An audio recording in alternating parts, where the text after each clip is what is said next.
L'élevage de la mouche soldat noire pour lutter contre les déchets ménagers. Étrange et pourtant, c'est la transformation opérée par une jeune entrepreneur dans l'est de la RDC. Objectif, réduire la pollution, améliorer la sécurité alimentaire et créer des emplois durables dans une région dévastée par les conflits armés. Laure de Matos, Clémentine Gardet. Joëlla Bouendoa a appris à les aimer, ces mouches noires. C'est lors de ses études en agronomie à l'Université catholique de Bukavu, dans l'est de la RDC, qu'elle se convainc de leur potentiel au point d'en élever aujourd'hui des milliers sous tente. Ici, les mouches sont en train de copuler. Ce sont les futures larves de ces mouches qui l'intéressent. Ça, ce sont des pondoirs. Les pondoirs sont disposés ici dans la cage afin que le mouche puisse pondre dans les petits trous, les petites cavités que l'on voit là. Les mouches sont là pour juste pondre des œufs. Donc les mouches, elles ne piquent pas, mais également elles ne transmettent pas de maladies.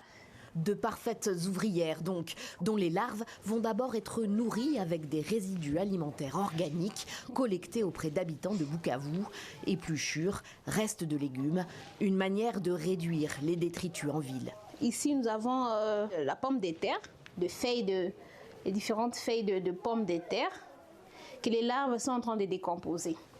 Et comme vous le voyez, ce qui est bien avec les larves, ce qui est fantastique et étonnant même, quand les larves finissent de décomposer, de manger, pour le dire simplement, elles rejettent les déchets au-dessus et elles se mettent en bas. Les restes de leurs repas sont vendus comme engrais naturels aux agriculteurs locaux et remplacent les intrants chimiques importés.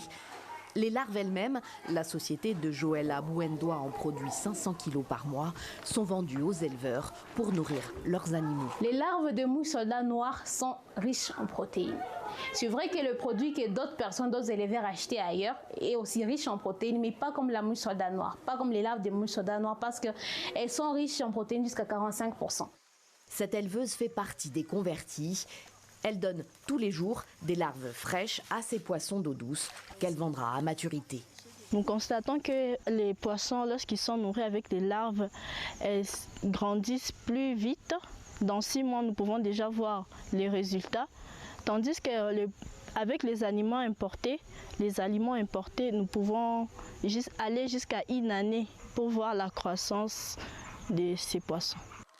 Sous forme de poudre, les larves nourrissent aussi ces volailles.